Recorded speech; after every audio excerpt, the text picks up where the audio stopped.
کبھی یہ سوال ذہن میں آیا ہے کہ قرآن کی سب سے لمبی سورت سورہ البقرہ شروع ہوتے ہی اتنی تفصیل سے بنی اسرائیل کے بارے میں کیوں بات کرتی ہے؟ کیا یہ صرف ایک گزری ہوئی قوم کی تاریخ کا سبق ہے؟ آج جو مواد ہمارے سامنے ہے وہ اس بات کو ایک بالکل نئے زاویے سے دیکھتا ہے۔ وہ کہتا ہے کہ یہ صرف تاریخ نہیں بلکہ ایک آئینہ ہے۔ اللہ نے بنی اسرائیل کی کہانی کو آخری امت کے لیے ایک آئینے کے طور پر پیش کیا ہے تاکہ وہ اس میں اپنا عکس دیکھ سکیں۔ آج کی ہماری گفتگو کا مقصد اسی آئینے میں جھانکنا ہے اور سورہ البقرہ کی روشنی میں بنی اسرائیل اور آج کی مسلم امت کے درمیان کچھ گہری روحانی مماثلتوں کا تجزیہ کرنا ہے۔ مقصد کسی پر انگلی اٹھانا نہیں بلکہ خود کو سمجھنا ہے۔ آئیے اس گہری بات کی تہہ کو کھولتے ہیں۔ آپ نے بہت خوبصورت تمہید باندھی ہے، اور یہ آئینے والی بات یہ بالکل مرکزی نقطہ ہے۔ قرآن بنی اسرائیل کی کہانی اس لیے نہیں سناتا کہ انہیں شرمندہ کیا جائے، بلکہ اس لیے کہ آخری امت کو خبردار کیا جائے کہ وہ ان غلطیوں کو نہ دہرائے۔ آج ہم جن 12 نکات پر بات کریں گے وہ ایمان، علم، اطاعت اور کردار کے مختلف پہلوؤں کا احاطہ کرتے ہیں، اور اس میں سب سے دلچسپ بات یہ ہے کہ خطرہ کسی خاص نسل یا قوم جیسا بننے کا نہیں ہے، بلکہ انہی روحانی رویوں کو اپنانے کا ہے جن کی وجہ سے پچھلی قومیں ناکام ہوئیں۔ یہ ایک طرح سے روحانی قوانین ہیں جو ہر دور میں لاگو ہوتے ہیں۔ ٹھیک ہے، تو آئیے پہلے روحانی قانون یا رویے سے شروع کرتے ہیں۔ مواد میں پہلا نقطہ ہے عہد بمقابلہ سہولت، یعنی اللہ سے کیا گیا وعدہ اور اپنی آسانی۔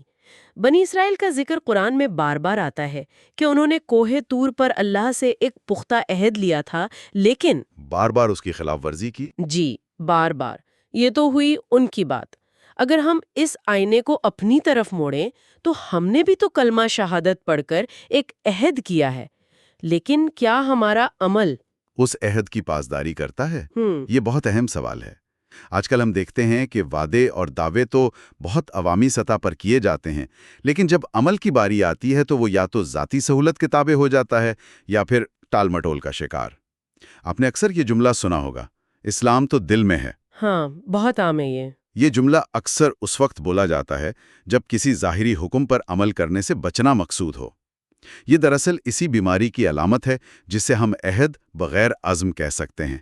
مطلب وعدہ تو کر لیا لیکن اسے نبھانے کا کوئی پختہ ارادہ یا کوشش نہیں ہے۔ یہ ایمان کی بنیاد پر پہلی دراڑ ہے۔ اور جب بنیاد میں دراڑ آ جائے تو پھر پوری عمارت خطرے میں پڑ جاتی ہے۔ مجھے لگتا ہے کہ یہ براہ راست دوسرے نقطے سے جڑا ہوا ہے، علم بغیر تبدیلی۔ اگر عہد نبھانے کا عزم ہی نہ ہو تو پھر علم بھی صرف ایک ذہنی مشق بن کر رہ جاتا ہے نا؟ بالکل، بنی اسرائیل کا نمونہ یہی تھا۔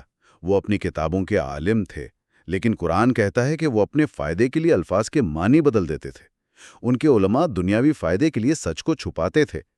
علم ان کے لیے کردار بدلنے کا ذریعہ نہیں تھا، بلکہ ایک پیشہ یا آپ کہہ لیں اسٹیٹس کی علامت بن گیا تھا۔ اچھا۔ اب آئینے میں خود کو دیکھیں۔ آج ہمارے پاس قرآن ہے، ہم اس کی تلاوت کرتے ہیں، حفظ کرتے ہیں، بڑی بڑی کانفرنسز ہوتی ہیں، لیکن کیا وہ علم ہمارے اندر تبدیلی لا رہا ہے؟ یا ہم بھی ان آیات سے بچ کر نکل جاتے ہیں جو ہماری خواہشات یا آرام دہ زندگی پر ضرب لگاتی ہیں؟ تلاوت تو ہے، لیکن تدبر اور تفکر وہ غائب ہے۔ یہ تو بہت گہری چوٹ ہے۔ یہ سوال پیدا ہوتا ہے کہ کیا قرآن میرے پاس ہے یا میں قرآن کے پاس ہوں؟ یعنی کیا میں نے قرآن کو اپنی ملکیت اور مرضی کے تابع سمجھ لیا ہے، یا قرآن نے میری شخصیت کو اپنی گرفت میں لے لیا ہے؟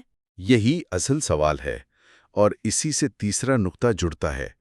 جب عہد کمزور ہو اور علم بے اثر ہو جائے تو نتیجہ نکلتا ہے منتخب اطاعت، یعنی اپنی مرضی کی فرمانبرداری۔ بنی اسرائیل کی مثال قرآن نے دی کہ انہوں نے اللہ کی نعمتیں تو قبول کی، جیسے من و سلوہ، لیکن جب نظم و ضبط کا مطالبہ ہوا تو اسے مسترد کر دیا۔ جب انہیں بغیر محنت کے بہترین کھانا مل رہا تھا تو انہوں نے شکایت کی کہ ہمیں تو زمین کی سبزیاں، دال اور پیاز چاہیے۔ مطلب آسمانی نعمت پر دنیاوی ذائقوں کو ترجیح دی۔ اور آج کے دور میں اس کا عکس صاف نظر آتا ہے۔ ہم اسلام کی شناخت، اس سے جڑے تہوار، ان سب سے لطف اندوز ہونا چاہتے ہیں، لیکن جب دین کے مطالبات کی بات آتی ہے، جیسے حلال و حرام کی پابندی یا وقت پر نماز، تو یہ بہت سخت ہے یا آج کے دور میں یہ ممکن نہیں جیسے بہانے سامنے آ جاتے ہیں۔ بالکل، اور جب اطاعت اس طرح منتخب ہو جائے تو عبادت کی روح ختم ہو جاتی ہے۔ یہ ہمیں چوتھے نقطے پر لاتا ہے، رسم پرستی بغیر تقوی۔ بنی اسرائیل کو اللہ نے کھلے معجزات دکھائے، بادلوں کا سایہ، من و سلوا کا اترنا، سمندر کا پھٹنا، یہ کوئی معمولی واقعات نہیں تھے، لیکن ان سب کے باوجود قرآن کہتا ہے کہ ان کے دل سخت ہی رہے۔ آج کی امت کو دیکھیں، ہم میں سے اکثر پیدائشی مسلمان ہیں، ہمارے چاروں طرف مساجد ہیں، فون میں اسلامک ایپس ہیں، سوشل میڈیا بھرا پڑا ہے اسلامی اقوال سے، ظاہری طور پر سب کچھ موجود ہے، لیکن دل کی دنیا وہ اکثر ویران ہوتی ہے۔ عبادت ایک عادت بن گئی ہے، ایک سماجی ذمہ داری، دکھاوا، لیکن اس میں وہ تقوی اور اللہ کا خوف نہیں ہوتا جو اس کا اصل مقصد ہے۔ اور قرآن نے اس کیفیت کو کتنے سخت الفاظ میں بیان کیا ہے کہ ان کے دل پتھروں جیسے ہو گئے، بلکہ اس سے بھی زیادہ سخت۔ یہ سوچ کر ہی خوف آتا ہے، جب دل اتنے سخت ہو جائیں اور عبادت صرف ایک رسم بن جائے تو پھر انسان اطاعت سے بھاگنے کے لیے بہانے تلاش کرتا ہے۔ شاید اسی لیے قرآن نے گائے کا مشہور واقعہ اتنی تفصیل سے بیان کیا ہے، جو ہمارا 5واں نقطہ ہے۔ جی ہاں، اطاعت میں تاخیر کے لیے غیر ضروری سوالات۔ یہ واقعہ دل کی سختی اور نیت کے فتور کا بہترین نمونہ ہے۔ ایک قتل ہو گیا تھا، قاتل کا پتہ نہیں چل رہا تھا۔ اللہ نے حکم دیا کہ ایک گائے ذبح کرو، اس کا ٹکڑا مقتول کو مارو، وہ زندہ ہو کر قاتل کا نام بتا دے گا۔ سیدھا واضح حکم تھا، لیکن انہوں نے فوراً عمل کرنے کے بجائے سوالات شروع کر دیے۔ وہ گائے کیسی ہو، اس کا رنگ کیسا ہو، وہ اور کیسی ہو، ہمیں ٹھیک سے سمجھ نہیں آیا۔ وہ جتنا پوچھتے گئے اللہ نے حکم کو اتنا ہی مشکل کر دیا۔ یہ سوالات علم حاصل کرنے کے لیے نہیں تھے، بلکہ عمل سے بچنے کے لیے تھے۔ آج کے دور میں یہ رویہ کہاں نظر آتا ہے؟ مجھے تو یہ ان لامتناہی فقی بحثوں میں نظر آتا ہے جو عمل کی جگہ لے لیتی ہیں۔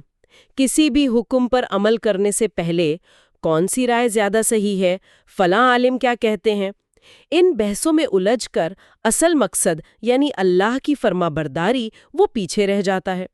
ہم علم کے سمندر میں غوطے تو لگاتے ہیں، لیکن پیاسے کے پیاسے رہتے ہیں۔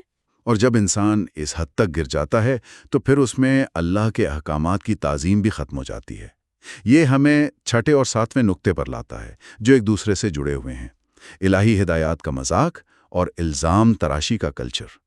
بنی اسرائیل نے اللہ کے الفاظ کو بدل دیا جب ان سے کہا گیا کہ شہر میں عاجزی سے داخل ہونا اور ہتہ یعنی معافی مانگنا، تو انہوں نے مذاق میں اسے ہنتا یعنی گندم سے بدل دیا۔ انہوں نے حکم کا مذاق اڑایا۔ جی، اور جب ان سے کوئی غلطی ہوتی تو وہ ذمہ داری قبول کرنے کے بجائے حالات یا اپنے رہنماؤں جیسے موسیٰ علیہ السلام کو مورد الزام ٹھہراتے۔ یہ تو بہت خطرناک رویہ ہے، اور اس کا عکس آج بھی نظر آتا ہے۔ دین کی کسی بات جیسے حجاب، داڑھی یا نماز کا لطیفوں میں ذکر کرنا، کسی کو دین پر عمل کرتا دیکھ کر اتنے شدت پسند مت بنو کہہ کر اس کی حوصلہ شکنی کرنا، یہ دراصل مقدس چیزوں کی بے حرمتی ہے۔ اور الزام تراشی، وہ تو ہمارا قومی کھیل بن چکا ہے۔ اپنے غلطیوں کی ذمہ داری کبھی قبول نہیں کرنی۔ معاشرہ خراب ہے، نظام ٹھیک نہیں، والدین نے تربیت نہیں کی، ہر کوئی ذمہ دار ہے سوائے میرے اپنے نفس کے، اور اس سے توبہ کا دروازہ ہی بند ہو جاتا ہے۔ بالکل۔ اور جب توبہ کا دروازہ بند ہو تو انسان ایک جھوٹی تسلی میں مبتلا ہو جاتا ہے۔ یہ ہمارا 8واں اور 9واں نقطہ ہے، یقینی نجات کا تصور اور انا کو چیلنج کرنے والے سچ کا انکار۔ بنی اسرائیل کا دعویٰ تھا کہ آگ ہمیں صرف گنتی کے چند دن ہی چھوئے گی۔ انہیں اپنے چنے ہوئے ہونے پر اتنا غرور تھا کہ وہ سمجھتے تھے کہ انہیں کوئی سزا نہیں ہو سکتی۔ جی، اور اسی تکبر کی وجہ سے جب بھی کوئی نبی ان کی اصلاح کے لیے آتا اور ان کی انا کو چیلنج کرتا تو وہ اسے مسترد کر دیتے، بلکہ بعض کو قتل بھی کر دیتے۔ بڑے طبقے کا حال ہے۔ ہم امتی ہیں، اللہ غفور الرحیم ہے، وہ بخش دے گا۔ یہ نعرہ توبہ اور عمل کے بغیر لگایا جاتا ہے، جیسے نجات ہمارا پیدائشی حق ہو۔ اور جب قرآن کی کوئی آیت ہماری ثقافت، ہماری خواہشات یا ہمارے سیاسی نظریات کے خلاف آتی ہے تو ہم اس کی ایسی تعویل کرتے ہیں کہ اس کا مطلب ہی بدل جائے۔ سچ صرف تب تک قبول کیا جاتا ہے جب تک وہ آسان ہو۔ اور جب انا سچ سے بڑی ہو جائے تو پھر حسد پیدا ہوتا ہے۔ یہ ہمیں 10ویں اور 11ویں نقطے کی طرف لے جاتا ہے، حسد اور شناخت پر مبنی مذہب۔ بنی اسرائیل اس بات پر حسد کرتے تھے کہ آخری کتاب اور نبوت ان کے بجائے کسی اور قوم کو کیوں دے دی گئی۔ ان کا مذہب سے زیادہ ایک نسلی اور قومی شناخت بن گیا تھا۔ ان کا دعویٰ تھا کہ جنت میں ہمارے سوا کوئی داخل نہیں ہوگا۔ اس آئینے میں تو آج کی امت کا عکس بہت واضح ہے، فرقہ وارانہ حسد اور نفرت۔ صرف ہمارا گروہ ہی جنتی ہے، باقی سب جہنمی ہے۔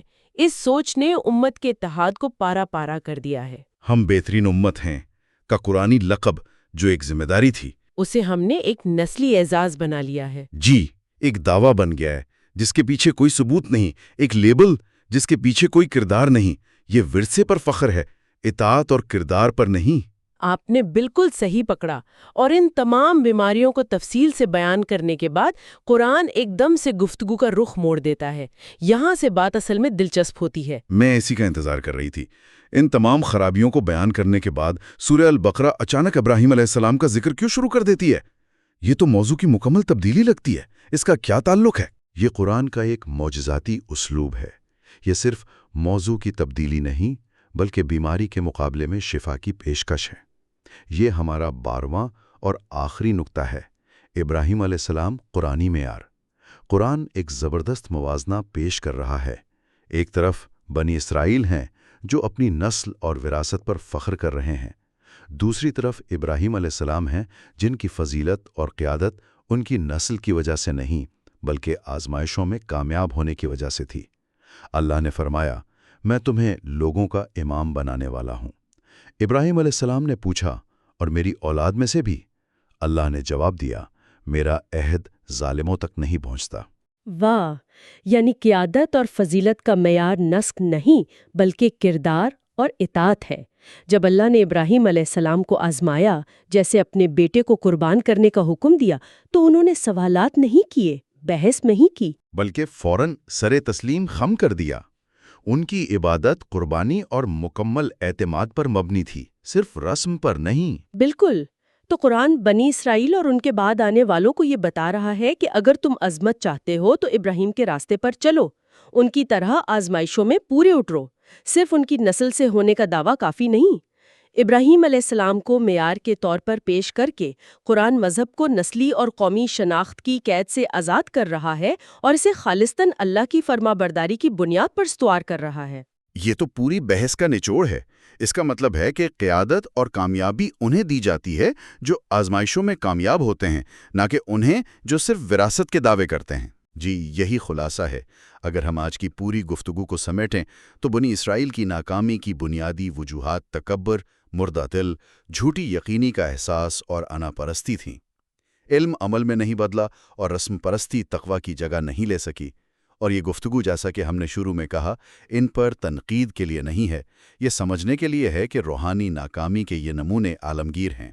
خطرہ یہ ہے کہ ہم بھی انہی روحانی بیماریوں کو دہرا رہے ہیں، چاہے ہمارا نام اور زمانہ مختلف ہو۔ قرآن نے انہیں بے نقاب اس لیے نہیں کیا کہ ہم ان پر ہنسیں، بلکہ اس لیے کہ ہم خود کو ان جیسا بننے سے بچائیں۔ بالکل۔ اور اس گفتگو کے بعد ایک سوال ذہن میں ابھرتا ہے جو شاید سب سے اہم اور سب سے غیر آرام دہ ہے، اور وہ سوال یہ ہے کہ اگر سورہ البقرہ آج نازل ہوتی تو کیا یہ ایک گزری ہوئی قوم کی کہانی بیان کرتی یا ہماری